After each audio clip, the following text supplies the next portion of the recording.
Selamat pagi anak-anak, Ibu harap kalian semua dalam keadaan sehat ya nak.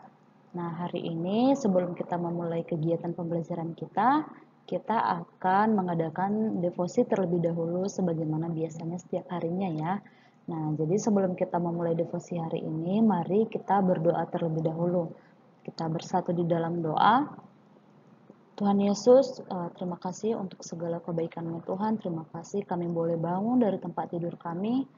Dan pada pagi hari ini kami akan melakukan devosi kami. Kami ingin datang ke hadapan-Mu, memuji dan memuliakan nama-Mu Tuhan. Biarlah Tuhan firman-Mu yang boleh kami dengar di pagi hari ini boleh menjadi pelita bagi hidup kami dan terang bagi jalan kami. Ajar kami Tuhan dan mampukan kami untuk mengerti kebenaran firman-Mu dan boleh melakukannya di dalam kehidupan kami sehari-hari. Di dalam nama-Mu kami telah berdoa. Amin. Nah, baiklah anak-anak kami sekalian, devosi kita pada pagi hari ini topiknya adalah Allah Bapa yang kekal. Nah, mungkin sebelumnya kalian sudah pernah mendengarkan kata ini ya, nak, Allah adalah Bapa yang kekal. Baik itu mungkin dari lagu, baik itu dari puisi, baik itu dari materi yang kalian pelajari di kelas, atau mungkin sejak kalian dari sekolah minggu gitu. Nah, tetapi sebelumnya kita harus tahu dulu nih apa itu arti kekal. Nah, jadi menurut pengertiannya kekal itu artinya itu adalah abadi, tidak berubah, tidak bergeser selama-lamanya, tidak berawal dan tidak berakhir. Nah, jadi seluruh pengertian dari arti kekal ini itu semua ada di dalam diri Allah. Jadi kalau misalnya kita bahasakan gitu ya, nah Allah itu adalah Allah yang abadi.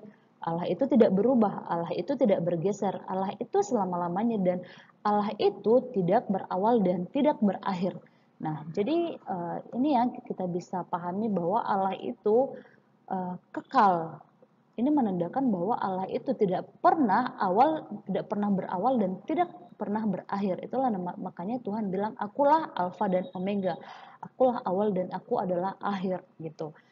Nah, lalu kemudian kita akan membaca perenungan firman Tuhan dari Yesaya 40 ayat yang ke-28. Nah, Ibu akan membacakan dari sini, silahkan kalian juga baca di dalam hatinya masing-masing ya. Yesaya 40 ayat 28, tidakkah kau tahu dan tidakkah kau dengar? Tuhan ialah Allah yang kekal yang menciptakan bumi dari ujung ke ujung. Ia tidak menjadi lelah dan tidak menjadi lesu, tidak terduga pengertiannya.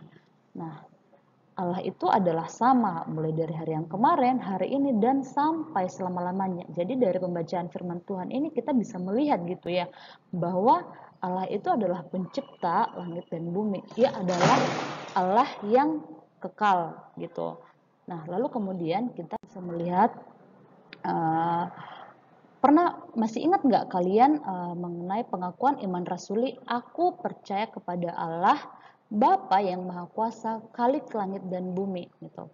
Nah, dari pengakuan iman rasuli ini mungkin kalian bertanya-tanya gitu. Sebagian dari kalian mungkin bertanya, maksudnya itu apa sih Khalik langit dan bumi? Nah, jadi artinya itu adalah bahwa segala sesuatu yang ada di dalam dunia dan alam semesta ini dijadikan dan diciptakan oleh Allah sendiri. Alam semesta dan dunia serta segala isinya bukan ada oleh sendirinya, tetapi Allah menciptakan dan menjadikannya dari yang tidak ada menjadi ada. Nah, itu biasanya kita sebut dengan creatio ex nihilo. Mungkin ini pertama kali kalian dengar ya, creatio ex nihilo. Mungkin ada yang pernah dengar juga. Nah, jadi kita bisa melihat nih bahwa segala sesuatu yang ada di dalam dunia ini bukan ada dengan sendirinya gitu, pasti ada yang menciptakannya, yaitu Allah sendiri gitu. Nah, lalu mungkin kalian bertanya lagi nih, kalau dunia ini diciptakan oleh Tuhan, berarti Tuhan itu sudah ada sebelum dunia diciptakan. Lalu siapa yang menciptakan Tuhan gitu? Nah, jadi Ibu jelaskan ya, bahwa Tuhan itu tidak pernah diciptakan. Tuhan tidak diciptakan, tetapi Tuhan itu sudah eksis, sudah ada jauh sebelum dunia ini diciptakan. Jadi Tuhan itu sudah ada dari kekekalan sampai dengan kekekalan. Jadi tidak ada pernah awalnya dan tidak ada akhirnya. Kalau kita perhatikan lagi tadi menurut pengertiannya itu ya, Tuhan itu abadi, Tuhan itu selama-lamanya, tidak ada awalnya dan tidak ada akhirnya gitu. Nah, kalau misalnya kita tarik garis nih, kita tarik garis dari garis 1 sampai dengan 10 atau mungkin 1 sampai dengan sejuta atau 1 sampai dengan miliaran gitu. Nah, pasti ada awalnya. Awalnya itu adalah mungkin mulai dari minus minus gitu. Sampai dengan miliaran, triliunan dan sebagainya. Pasti ada awalnya dong dan kemudian ada akhirnya. Pasti ada titik awal dan titik akhir. Tetapi Tuhan sendiri tidak pernah ada titik awalnya dan tidak pernah ada titik akhirnya. Itulah yang menandakan bahwa Allah itu adalah kekal gitu ya. Nah, jadi Tuhan itu tidak pernah diciptakan dan Tuhan itulah yang menciptakan dunia ini gitu. Nah, mungkin kita bisa melihat lagi dari Mazmur 90 ayat yang kedua, dikatakan di sana, sebelum gunung-gunung dilahirkan dan bumi dan dunia diperanakan, bahkan dari selama-lamanya sampai selama-lamanya Engkaulah Allah. Nah, jadi sebelum gunung dilahirkan, sebelum bumi, dunia dan diperanakan, bahkan dari selama-lamanya, dari kekekalan sampai kekekalan, Engkaulah Allah. Jadi sebelum dunia itu ada, sebelum gunung-gunung ini, bumi ini, dunia ini ada, Tuhan itu sudah ada, bahwa dialah Allah. Itu yang menandakan bahwa dialah Allah yang kekal gitu. Nah, kalau misalnya kita melihat kepada diri kita lagi sebagai manusia, manusia itu mengukur segala sesuatu itu dengan waktu gitu ya. Jadi sangat sulit bagi kita untuk membayangkan sesuatu yang tidak berawal, yang selalu tetap dan yang akan selalu ada untuk selamanya gitu. Nah, seperti yang Ibu jelaskan tadi, garis itu kita selalu melihat bahwa selalu ada awalnya gitu, bahkan baru kemudian selalu ada akhirnya.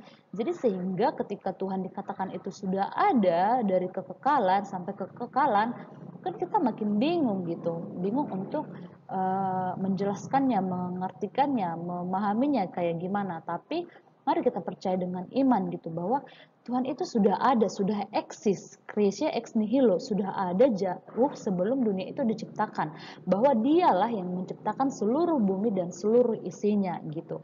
Nah, lalu kemudian Alkitab juga mengatakan bahwa pada mulanya, dalam Kejadian 1 ayat 1, pada mulanya Allah menciptakan langit dan bumi. Nah, ayat itu menjelaskan bahwa pada awal mula waktu Allah itu sudah ada, jauh sebelum adanya ditemukannya kata waktu, Allah itu sudah ada gitu. Dari zaman dahulu yang tidak terbatas, berarti nggak bakalan ada ujungnya gitu, nggak ada ujung awalnya, nggak ada titik awalnya, hingga kepada masa depan yang tak terbatas, dari kekekalan sampai kepada kekekalan. Nah, Allah itu telah ada dan akan selamanya tetap ada gitu. Jadi tidak pernah ada waktu di mana Tuhan itu tidak ada.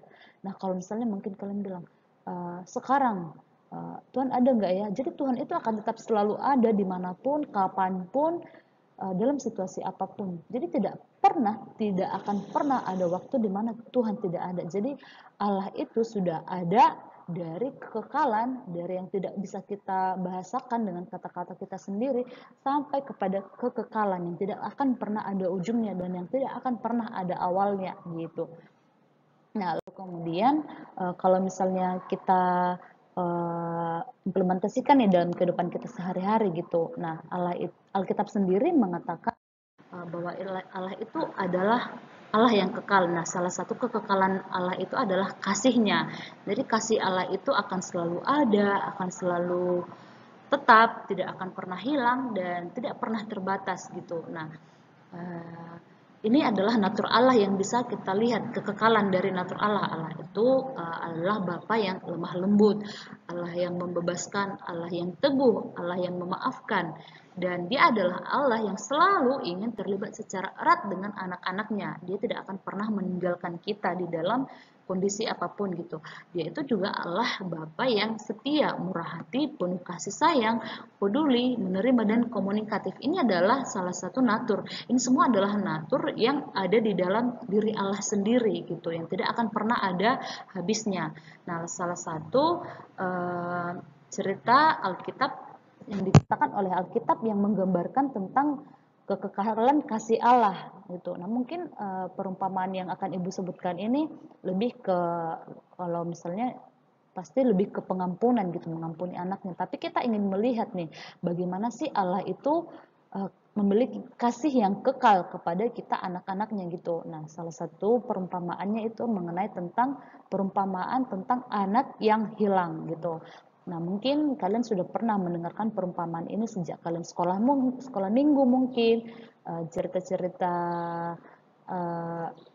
dari orang tua mungkin dan sebagainya gitu. Nah, kita bisa melihat kembali bahwa di sini perumpamaan tentang anak yang hilang ini menceritakan seorang anak sulung yang menggunakan hak kesulungannya dengan menghambur-hamburkan harta orang tuanya gitu. Nah, dia menghambur-hamburkan harta orang tuanya, kemudian berpoya-poya dengan teman-temannya gitu. Dia tidak pernah memikirkan keluarganya, tidak pernah memikirkan ayahnya, tapi dalam hal itu pun bapaknya ini, ayahnya ini tidak kecewa terhadap dia gitu. Nah, jadi tapi dia memberikan kebebasan kepada anaknya. Bapaknya ini, ayahnya ini tidak membatasi anaknya ini ingin melakukan apa gitu. Tapi ayahnya ini ingin melihat sampai di mana anaknya tersebut bisa bebas, bisa berpoya-poya, bisa menggunakan hak dari harta yang dimilikinya dari orang tuanya gitu. Nah, jadi si ayah ini melepaskan anaknya meskipun menyakitkan bagi dia untuk melihat anaknya pergi ke jalan yang dia pilih gitu. Pasti mungkin ayah kita memilih jalan kita sendiri gitu. Pasti dan tidak sesuai dengan yang diinginkan oleh ayah kita gitu. Pasti ayah kita pasti kecewa. Nah, jadi di dalam hati ayahnya ini dia terus menantikan kepulangan anaknya walaupun sebenarnya ayahnya ini tahu bahwa anaknya ini mengecewakannya, anaknya ini mengecewakan ayahnya, menghabiskan harta yang diberikan oleh ayahnya gitu, hak warisannya. Nah, tapi walaupun dalam kondisi demikian, dia tidak pernah mengutukinya karena kesalahan-kesalahan yang anaknya tersebut perbuat. Nah, jadi ketika si anaknya ini pulang, sudah sadar gitu, dia memberinya jubah yang indah untuk menutupi bekas-bekas dosanya. Ayahnya ini langsung memaafkannya gitu. Dia berkata bahwa engkau adalah anakku. Jadi walaupun semengecewakan gimana pun anaknya ini mengecewakan ayahnya, dia tidak pernah marah, tidak pernah mengutukinya gitu. Tapi tetap dia bilang engkau itu adalah anakku. Nah, jadi kemudian setelah anaknya ini pulang, dia merasa sangat sukacita. Kemudian dia mengadakan pesta dan bahkan mencoba untuk mengajak kakaknya yang cemburu. Oh, sorry, bukan anak sulung ya, anaknya yang kedua. Jadi mengajak kakaknya yang cemburu untuk datang ke perayaan tersebut untuk merayakan bahwa anaknya yang kedua ini telah pulang kembali bersama-sama dengan mereka di rumahnya gitu. Nah, jadi dari cerita perumpamaan tersebut kita bisa melihat gitu ya bahwa demikianlah kasih Allah yang kekal untuk anaknya, untuk kita semua. Walaupun kita ini penuh dengan dosa, sering mengecewakan Tuhan, Tuhan tidak pernah marah gitu. Dia itu tetap lemah lembut, dia itu teguh memaafkan, dan dia juga murah hati, penuh kasih sayang, peduli, menerima kita di dalam keterbatasan kita gitu. Jadi itulah salah satu kekekalan Allah yang menunjukkan bahwa dia adalah kekal, kasihnya kekal. Nah, gitu ya. Nah, jadi kita bisa melihat bahwa Tuhan itu akan tetap ada mulai dari kekekalan sampai dengan kekekalan. Salah satu natur kasihnya yang tidak akan pernah berubah, yang tidak pernah terbatas kepada kita. Bahkan untuk kita bisa lihat ya pengorbanan Tuhan Yesus di kayu salib, kita baru merayakan Paskah. Karena kasihnya itu kekal, karena dia adalah Allah yang setia, untuk mengampuni kita, untuk membebaskan kita dari dosa-dosa kita, dia rela mati di kayu salib. Itulah yang menunjukkan bahwa dia itu adalah Allah yang kekal, kasihnya tidak akan pernah berubah gitu. Nah, kemudian di sini ada refleksi yang akan kalian refleksikan, kemudian akan dikirimkan ke wali kelas masing-masing gitu ya nak ya. Nah, semoga perenungan firman Tuhan pagi ini boleh menguatkan kita dan boleh menjadi pengetahuan yang baru bagi kita dan bisa kita aplikasikan di dalam kehidupan kita sehari-hari gitu. Nah, kita akan menutup devosi kita pada pagi hari ini, kita bersatu di dalam doa. Bapa yang baik, terima kasih untuk firman-Mu yang boleh kami dengar hari ini Tuhan.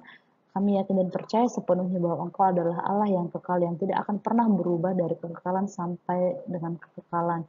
Terima kasih Tuhan Yesus untuk keberadaanmu di dalam kehidupan kami Tuhan.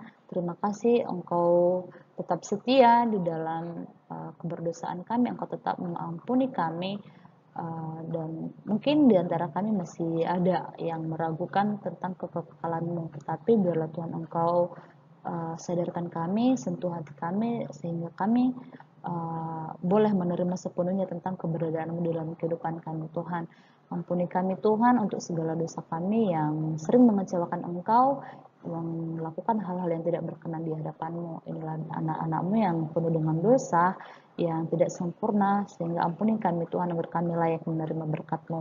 Di dalam nama-Mu kami telah berdoa dan mengucap syukur. Amin.